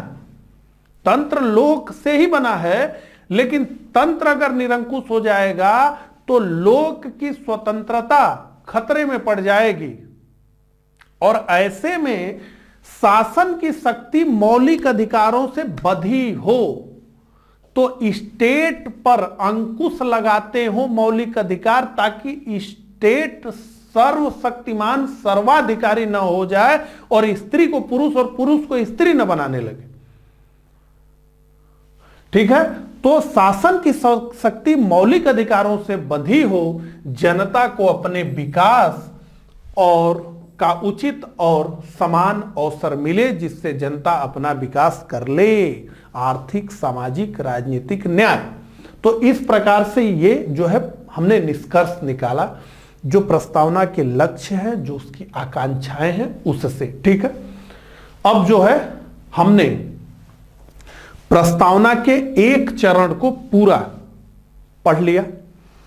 तो इसमें हमने प्रस्तावना के आदर्शों की बात की, उसकी व्याख्या भी की, प्रस्तावना के लक्ष्यों की बात की। तो प्रस्तावना से जुड़े हुए जितने मुख्य शब्द थे उन सबको हमने समझ लिया। तो अब दूसरे चरण में हम आ गए हैं और इस दूसरे चरण में हम जिन बातों को समझना चाहते हैं उसमें से सबसे पहले तो दो प्रश्न ही हैं। क्या है प्रश्न, मैं पढ़ता हूं। क्या प्रस्तावना संविधान का भाग है? क्या प्रस्तावना संविधान का भाग है? यह पहला प्रश्न आया बेरूबारी संघ मामले से। और दूसरा प्रश्न यह आया कि क्या प्रस्तावना में संशोधन किया जा सकता है? क्या प्रस्तावना में संशोधन किया जा सकता है? ठीक है, तो क्या प्रस्तावना संविधान का भाग है या उसका एक अंग है या उसका पार्ट है? यह मामला सबसे पहले आया बेरूबारी संघ मामला 1960। तो काफी प्रसिद्ध है, आपने बहुत बार इसे पढ़ा होगा। तो सबसे पहले तो हम जो है बेरूबारी का पूरा मामला क्या था इसको समझना चाहेंगे, क्योंकि आपने बार बार इसको पढ़ा है और मुझे उम्मीद है कि आपकी जिज्ञासा है कि बेरूबारी का मामला आखिर क्या था और किस प्रकार से प्रस्तावना संविधान का भाग है या नहीं है, यह इस मामले में एक प्रश्न बनकर के उभरा। ठीक है, तो सबसे पहले तो बेरूबारी मामले को समझ लीजिए। देखिए, हम जैसा कि जानते हैं कि भारत को आजादी के साथ विभाजन मिला, स्वतंत्रता के साथ भारत को विभाजन मिला। भारत को एक टुकड़े में विभाजित किया गया, पाकिस्तान बना भारत के एक टुकड़े से। तो भारत के विभाजन का कार्य जिस व्यक्ति को सौंपा गया था, सर रेडक्लिफ, उनका नाम था, बाउंड्री कमीशन के वो अध्यक्ष थे। सर रेडक्लिफ को भारत के बारे में कुछ भी नहीं पता था, भारत की राजनीतिक स्थिति के बारे में भी, भारत के भौगोलिक स्थिति के बारे में भी। और हास्यपद तो ये था कि सर रेडक्लिफ कभी भी भारत आए ही नहीं थे इस कार्य के करने से पूर्व। तो केवल यही कार्य करने के लिए सर रेडक्लिफ भारत में आए थे, तो उनको कोई जानकारी नहीं थी, एक बात। और दूसरा यह कि भारत का विभाजन बहुत जल्दी में किया गया, अंग्रेजों को भारत से बाहर निकलने की बहुत जल्दी थी। तो भारत का विभाजन बहुत जल्दी में किया गया और इसीलिए बहुत सारी सीमा से जुड़ी हुई समस्याएं रह गई और वो आज तक है। अभी 2015 में कौन सा संशोधन हुआ वो कमेंट करके बताइए। भारत बांग्लादेश के साथ भूमि विवाद का जो है समझौता मोदी सरकार ने किया, ठीक है। तो बहुत सारी खामियां इस जल्दबाजी के वजह से उत्पन्न हो गई भारत पाकिस्तान सीमा पर। तो उस समय जो पाकिस्तान था, यानी जबकि हम बात कर रहे हैं बेरूबारी संघ की, जब हम बात कर रहे हैं उस समय पाकिस्तान भारत के दो हिस्सों में विस्तृत था। एक जो आज आप बांग्लादेश देख रहे हैं यह पहले पूर्वी पाकिस्तान था, ठीक है। तो जो बंगाल था उसका विभाजन करके एक पूर्वी पाकिस्तान बन गया और भारत वाला हिस्सा पश्चिमी बंगाल हो गया और एक पंजाब वाले हिस्से में विभाजन किया गया और जो है वो पाकिस्तान बना, ठीक है। तो ये जो बेरूबारी की हम बात करने जा रहे हैं वो असल में जो आज का बांग्लादेश है उसके बॉर्डर पर स्थित जो है बेरूबारी की हम बात करने वाले हैं, ठीक है। तो बहुत सारी खामियां मैं बताना ये चाहता हूं कि सीमाओं को निर्धारित करने में रह गई और उसका कारण यह था कि बहुत जल्दबाजी में ये सारी चीजें की गई थी। एक फिल्म आई थी नसरुद्दीन शाह, जिसमें कि मुख्य भूमिका में है और उसमें यह दिखाया जाता है कि तवाइफों का कोठा है और सीमा इस तरह से निर्धारित हो रही कि वो उनके जो है घर के बीचों बीच से गुजर रही है और फिर उसके लिए वो क्या क्या संघर्ष करते हैं, उसमें वो पूरी कहानी है। कमेंट करके नाम बताइएगा फिल्म का, ठीक है। तो बहुत सारी जो है सीमा से जुड़े हुए खामियां थी। जैसे बांग्लादेश के तरफ के बॉर्डर की बात करिए तो पता चल रहा है कि एक तालाब है तो उसका एक हिस्सा भारत में है, एक हिस्सा पाकिस्तान में, ठीक है। तो ये हमें समझ में आ गया। इसी तरह का एक मामला बेरूबारी संघ का था। बेरूबारी पश्चिम बंगाल के जलपाईगुड़ी जिले में स्थित एक गांव का समूह था और एक पुलिस स्टेशन भी था, एक थाना भी था और एक गांव का समूह भी था। लगभग 9 वर्ग मील जमीन थी, 12,000 की लगभग उसकी आबादी थी।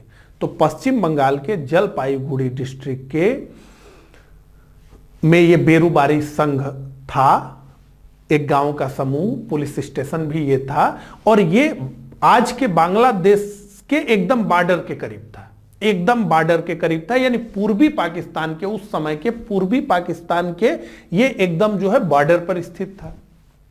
तो सर रेडक्लिफ ने जो विभाजन किया था उसमें पुलिस स्टेशंस को और उसके ज्यूरिडिक्शन को यानी थानों के कार्य क्षेत्र को भी एक विषय बनाया था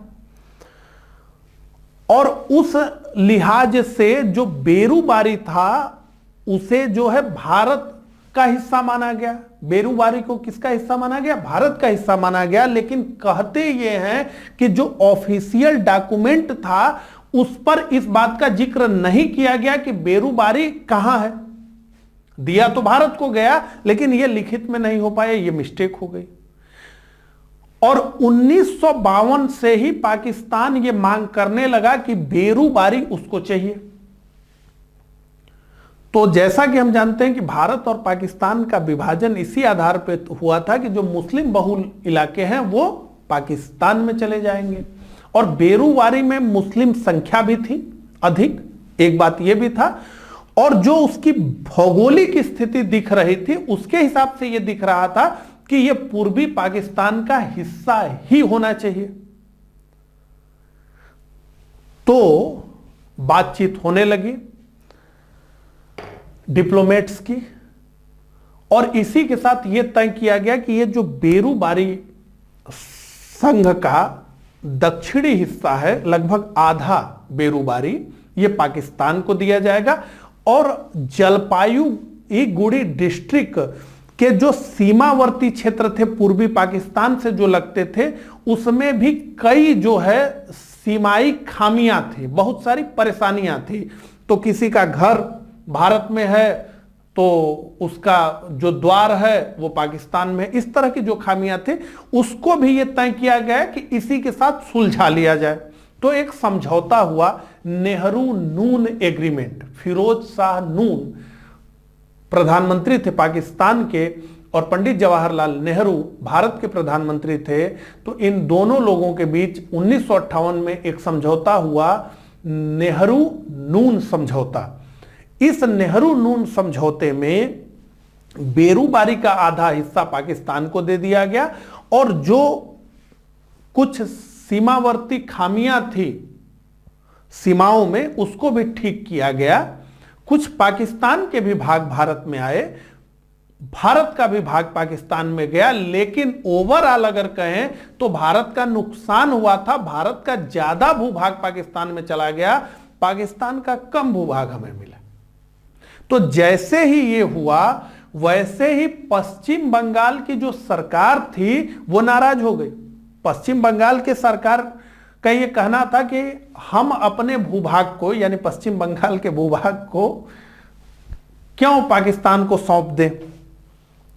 तो जल्द ही ये मामला पब्लिक डिस्कोर्स का हिस्सा बन गया और लोगों में ये चर्चा होने लगी कि भारत सरकार ये क्या कर रही है कि अपने देश के एक भाग को एक विदेशी राज्य पाकिस्तान को सौंप रही है। पॉलिटिकल डिस्कोर्स में भी इस पे चर्चा होने लगी और विपक्षी जो दल थे वो नेहरू की सरकार को घेरने लगे। वो ये कहने लगे कि भारत सरकार को ये अधिकारिता किसने दे दी कि वो भारत के किसी भूभाग को किसी विदेशी राज्य को सौंप दे। अब जो विपक्ष का तर्क आया वो तर्क प्रस्तावना से उठाया गया था और वो तर्क क्या था पहले तो उसको समझ लीजिए। तो जो लोग सरकार के इस निर्णय के विरोध में थे उन्होंने ये कहा कि संविधान की प्रस्तावना में स्पष्ट रूप से ये बात की गई है कि भारत की एकता। तो जब संविधान की प्रस्तावना ये कहती है कि भारत की एकता, तो किसी सरकार को कैसे ये अधिकारिता मिल जाती है कि वो भारत की एकता को खंडित कर दे और भारत के किसी भूभाग को किसी विदेशी राज्य को सौंप दे। तो संविधान की प्रस्तावना भारत की एकता की बात करती है और सरकार क्या कर रही है, भारत की भौगोलिक एकता को खंडित कर रही है। भारत की भौगोलिक एकता को क्या कर रही है, खंडित कर रही है। तो ये अधिकारिता तो सरकार के पास है ही नहीं, क्योंकि संविधान की प्रस्तावना तो स्पष्ट रूप से भारत की एकता की बात करती है। तो भारत की भौगोलिक एकता को भंग करने का काम सरकार कैसे कर सकती है। तो सरकार के पास तो यह अधिकारिता है ही नहीं। यह विपक्षी दलों का तर्क था।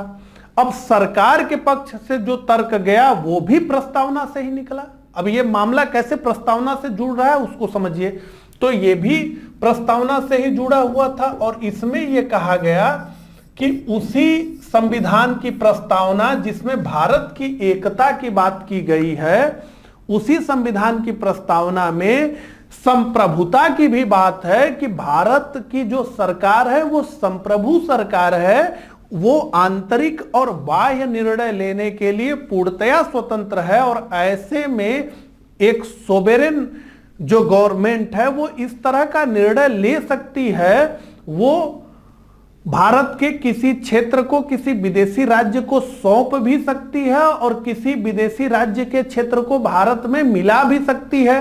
तो ये भी बात तो प्रस्तावना ही कहती है, संविधान की प्रस्तावना ही तो घोषित करती है संप्रभुता की बात कि भारत क्या है, स्वतंत्र है, वो सब निर्णय ले सकता है।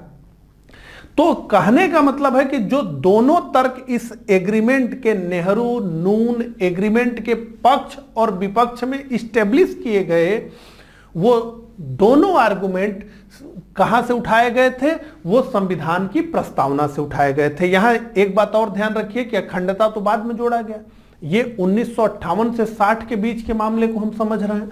तो उस समय, अब तो भारत की एकता और अखंडता है, उस समय भारत की एकता यही शब्द था, ठीक है। आप सोच रहे होंगे कि अखंडता ये क्यों नहीं कह रहा, ठीक ना।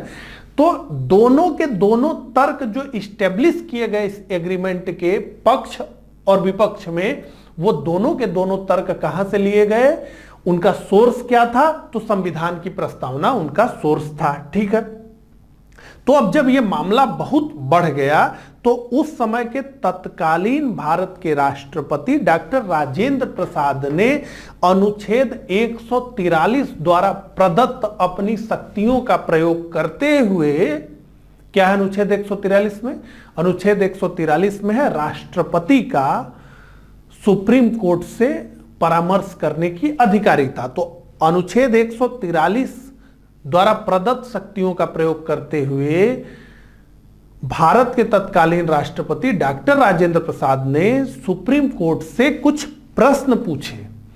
इस मामले के निर्वचन के लिए उन्होंने सुप्रीम कोर्ट से पूछा, और क्या क्या पूछा, तो पहला तो प्रश्न उन्होंने यही पूछा कि क्या भारत की सरकार के पास यह अधिकारिता है कि वो भारत के किसी हिस्से को किसी विदेशी राज्य को सौंप सकती है, और अगर यदि इसका उत्तर हां है, यह प्रश्न ही चल रहा है, यदि इसका उत्तर हां है कि भारत सरकार किसी विदेशी राज्य को अपना हिस्सा सौंप सकती है, अगर इस प्रश्न का उत्तर हां है, तो क्या यह एग्जीक्यूटिव आर्डर से हो सकता है, यानी कार्यपालिका के आदेश से ही हो सकता है, यानी मंत्री परिषद प्रधानमंत्री के नेतृत्व में ही एक आदेश पारित करके यह लिख दे कि बेरूबारी संघ अब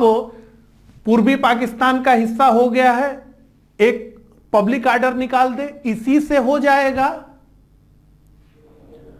अगर इसका उत्तर नहीं है तो क्या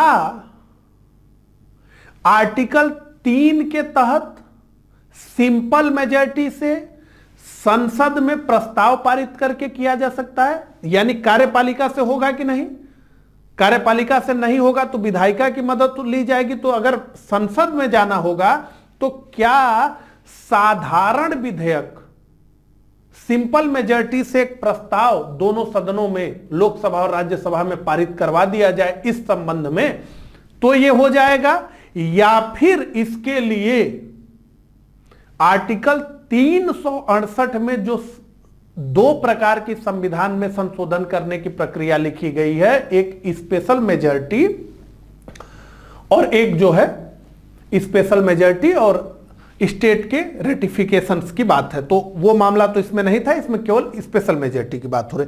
तो क्या स्पेशल मेजॉरिटी से इसको करना होगा, यहीं पे आपको मैं समझा दूं अगर आपको समझ में ना आ रहा हो। देखिए, सिंपल मेजॉरिटी का मतलब सीधा सीधा होता है, दोनों सदनों को अलग अलग समझ लीजिए। सिंपल मेजॉरिटी में तो दोनों सदन ज्वाइंट भी हो जाते हैं, ठीक है, साधारण विधेयक के संबंध में जिसे हम कहते हैं। तो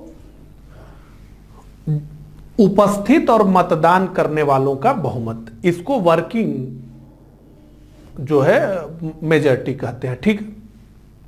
तो क्या सिंपल मेजॉरिटी से हो जाएगा, यानी उपस्थित और मतदान करने वाले सदस्यों का बहुमत, या फिर आर्टिकल 368 में जो लिखा गया है स्पेशल मेजॉरिटी विशेष बहुमत, उसके तहत करना होगा, क्योंकि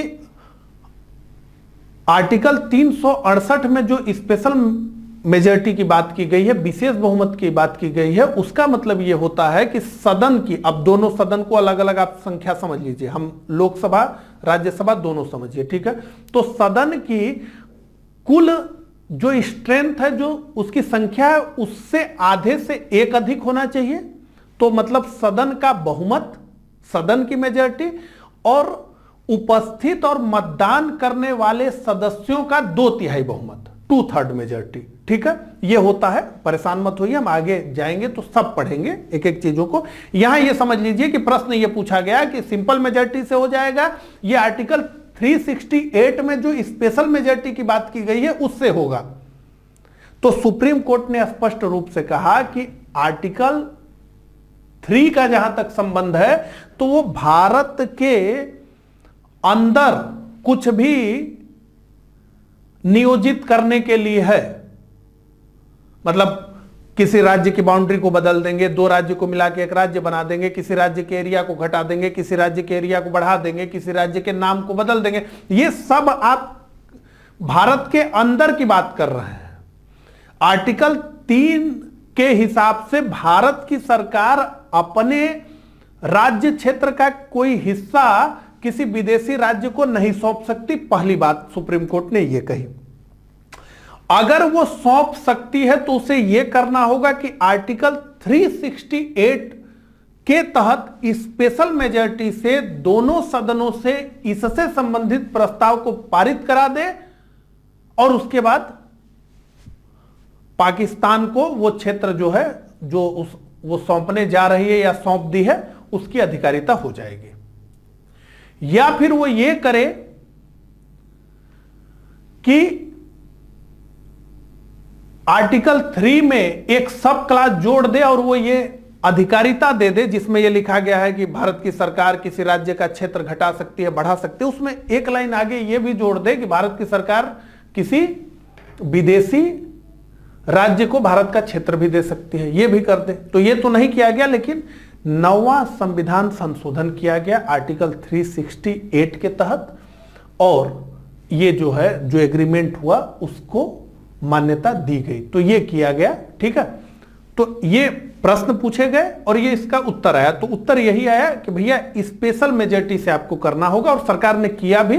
तो हमारे संविधान का जो 9वां संविधान संशोधन हुआ है वो बेरूबारी मामले से ही जुड़ा हुआ है, ठीक है। तो ये समझ में आ गया। एक बात और जो है यहीं पर न्यायपालिका ने कहा, सुप्रीम कोर्ट ने कहा और उसने ये कहा कि जो प्रस्तावना है ये न तो संसद को कोई शक्ति देती है और न ही संसद की शक्ति को सीमित करती है। ध्यान से फिर से, प्रस्तावना संसद को या सरकार को न तो कोई शक्ति देती है और न ही उसकी किसी शक्ति को सीमित करती है। इसका मतलब यह है कि अगर यह कहा जा रहा है प्रस्तावना के बिहाफ पर अगर यह बात कहा जा रहा है कि भारत की सरकार संप्रभु है, प्रस्तावना में लिखा गया है वो ऐसा कर सकती है, तो यह भी तर्क नहीं दिया जा सकता है और यह भी नहीं कहा जा सकता है कि प्रस्तावना में एकता लिखी गई है इसलिए भारत की संसद को यह अधिकार नहीं है कि वो भारत के किसी राज्य क्षेत्र को किसी को सौंप दे। तो कहने का मतलब है कि प्रस्तावना में लिखी गई कोई भी बात सरकार को, संसद को न तो कोई शक्ति देता है और न ही उसकी शक्ति को सीमित करता है। इसका मतलब यह है कि प्रस्तावना में लिखी गई बात को हम तर्क बना ही नहीं सकते। तो इन दोनों को तर्क नहीं माना गया, ठीक है। मौजूदा स्थिति में भी यही बात है कि प्रस्तावना, अगर प्रश्न आए तो स्पष्ट रूप से ये इसका उत्तर देना है कि प्रस्तावना न तो संसद को कोई शक्ति देती है और न ही संसद की किसी शक्ति को सीमित करती है। तो अब देखिए और क्या क्या हुआ, इसको समझ लीजिए। तो सर्वोच्च न्यायालय ने स्पष्ट रूप से यह कहा इस मामले में, ठीक है, कि प्रस्तावना संविधान का प्रेरणा स्रोत है। संविधान का क्या है? प्रस्तावना प्रेरणा स्रोत है। और जहां संविधान की भाषा संदिग्ध या अस्पष्ट है, जहां पर भी समझने में दिक्कत हो रही है, स्पष्ट नहीं समझ में आ रहा है कि संविधान का यह प्रावधान कहना क्या चाहता है, या फिर संविधान के दो प्रावधान एक दूसरे के आमने सामने खड़े हो गए हैं, समझ ही नहीं आ रहा है कि कौन सही है कौन गलत होगा, दोनों ठीक लग रहे हैं, ऐसे समय में प्रस्तावना को ही हमें देखना चाहिए और वही विधिक निर्वचन में सहायता करती है। ये सब करती है, लेकिन प्रस्तावना संविधान का भाग नहीं है, संविधान का हिस्सा नहीं है, संविधान का पार्ट नहीं है। और जैसे ही ये बात कहा, ये भी तर्क जो है चला गया, ठीक है। ये पूरी बात समझ रहे हैं। तो बेरूबारी संघ मामले में न्यायालय ने क्या क्या स्पष्ट किया?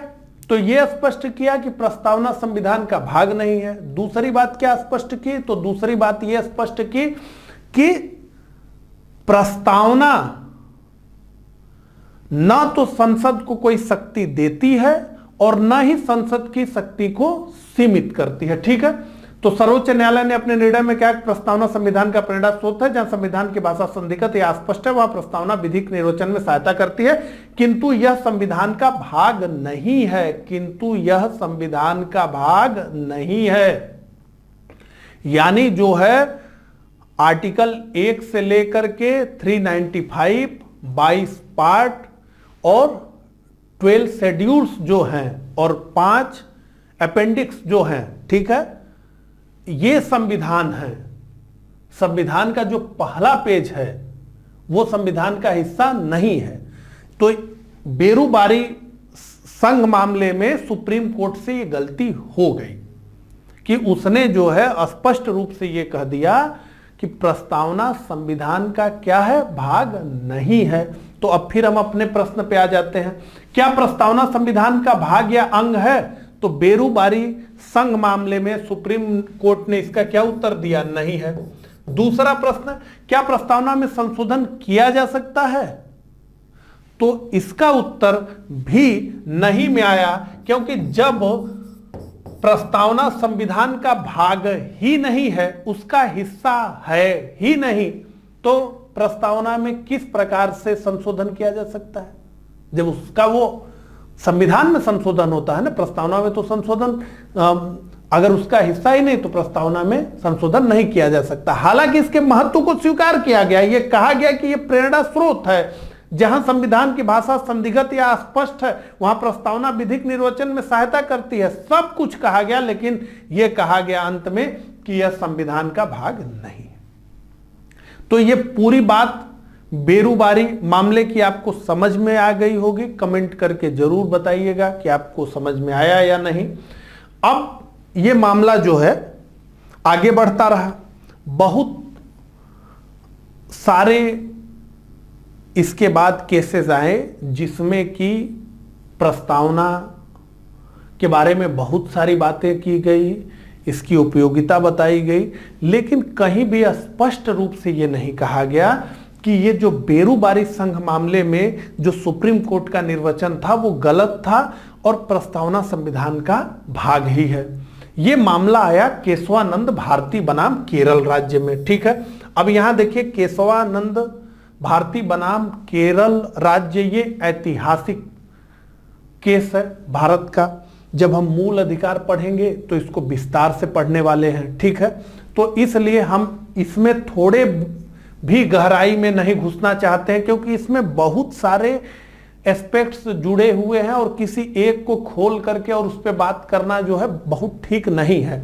और इसलिए हम सीधे सीधे इसमें क्या निर्णय आया, वो प्रस्तावना से जुड़ा हुआ क्या मामला था, बस उसको समझेंगे, ठीक है। तो इस मामले में अपने पूर्व में दिए गए निर्णय को उलटते हुए सर्वोच्च न्यायालय ने कहा कि प्रस्तावना संविधान का एक अंग है। तो बेरूबारी मामले में जो निर्णय दिया गया था उसको उलट दिया गया। तो सुप्रीम कोर्ट को के पास यह अधिकारिता है कि वो अपने ही निर्णय को उलट पलट दे। तो सबसे बड़ी बेंच थी भारत के न्यायिक इतिहास में, इसमें बैठी थी। तो इसने कहा कि संविधान का अंग है प्रस्तावना और संविधान के अन्य प्रावधानों की तरह। तो पहला उत्तर यह मिल गया केशवानंद भारती में, क्या पहली बार केशवानंद, ध्यान दीजिए, पहली बार केशवानंद भारती बनाम केरल राज्य में ही स्पष्ट रूप से यह कहा गया कि प्रस्तावना क्या है, संविधान का भाग है, उसका हिस्सा है, उसका अंग है।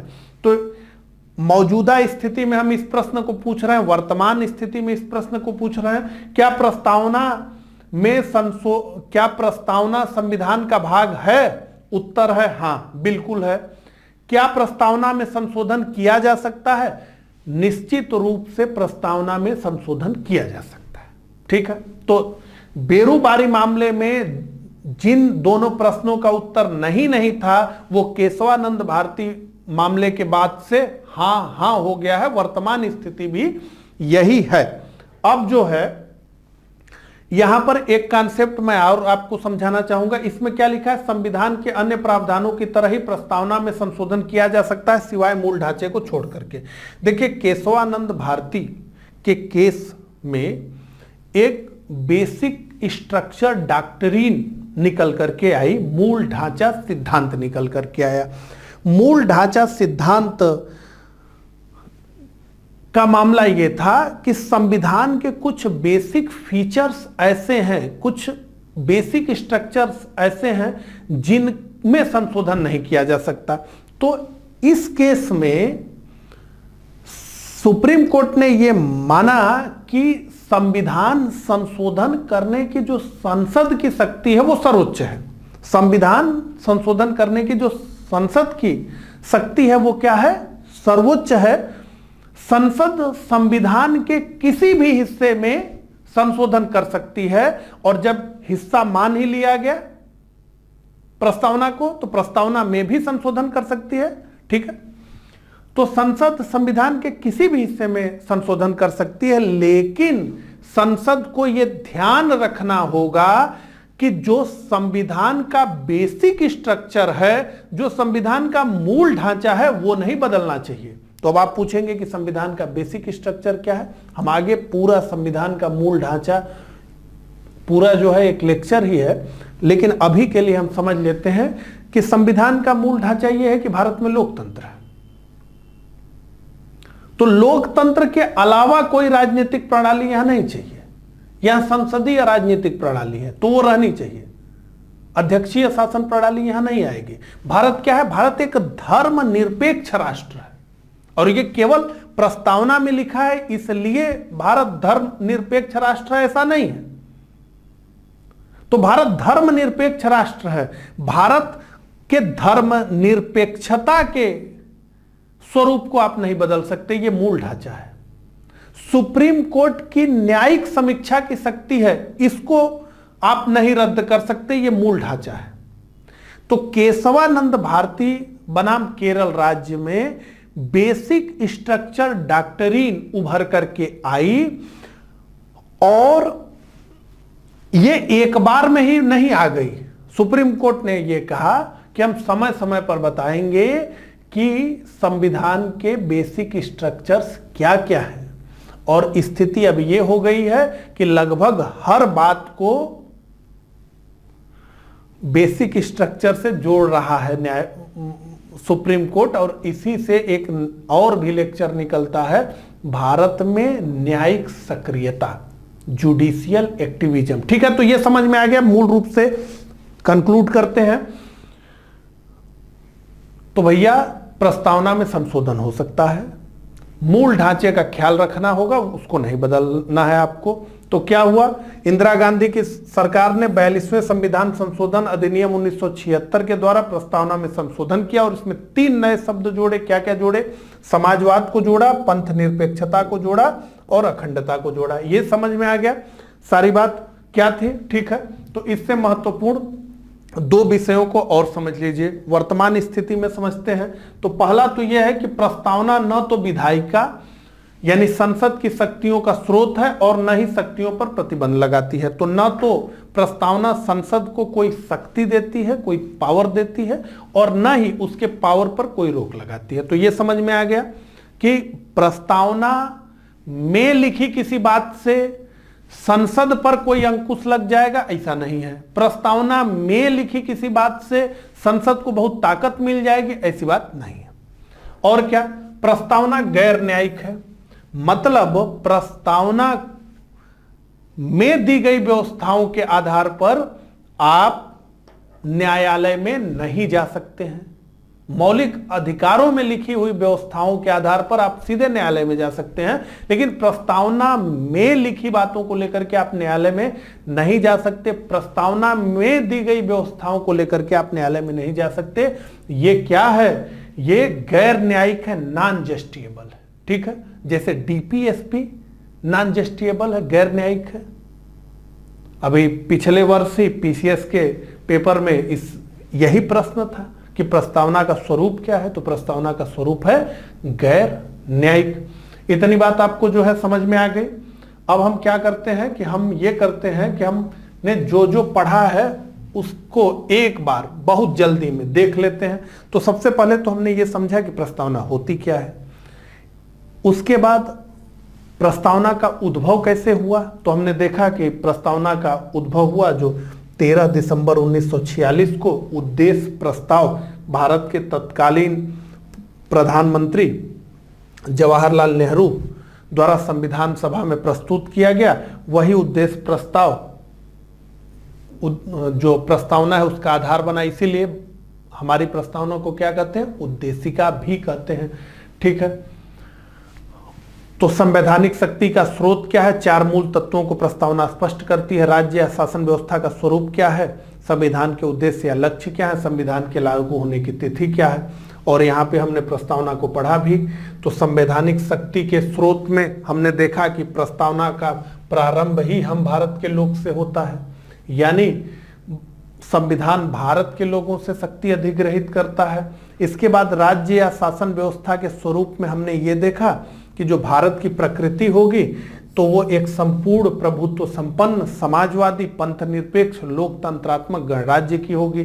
इसमें से 2 शब्द समाजवादी और पंथनिरपेक्ष 42वें संविधान संशोधन 1976 के द्वारा संविधान में जोड़े गए।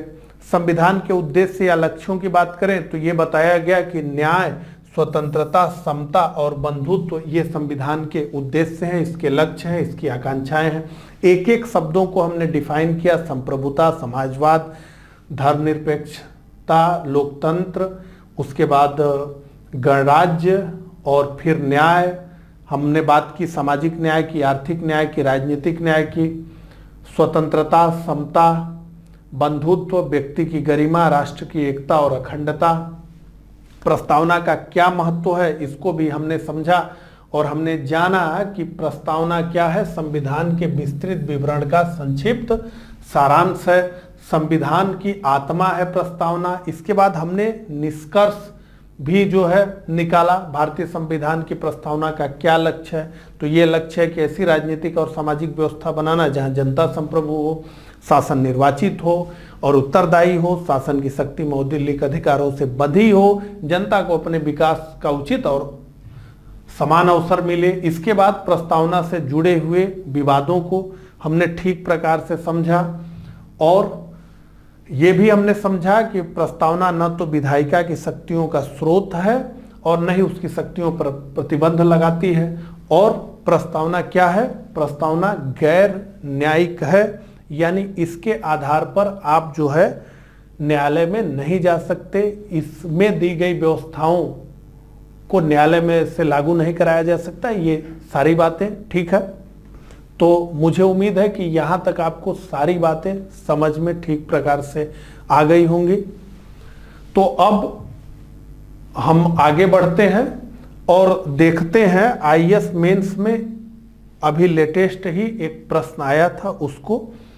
तो उद्देशिका यानी प्रस्तावना में शब्द गणराज्य के साथ जुड़े प्रत्येक विशेषण पर चर्चा कीजिए। क्या वर्तमान परिस्थितियों में वे प्रतिरक्षणीय हैं? तो गणराज्य के साथ जुड़े प्रत्येक विशेषण पर चर्चा करिए। तो प्रभुता संपन्न, समाजवादी, पंथ निरपेक्ष, लोकतांत्रिक गणराज्य, इन शब्दों की भी व्याख्या हमने की। और इसके अलावा जो है ये प्रश्न है कि वर्तमान परिस्थितियों में वे प्रतिरक्षणीय हैं।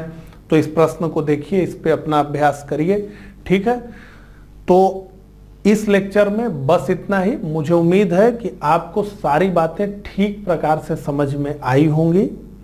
अगर आपको ये लेक्चर अच्छा लगा हो तो कमेंट करके मुझे जरूर बताइएगा। इस लेक्चर को लाइक भी कर दीजिएगा।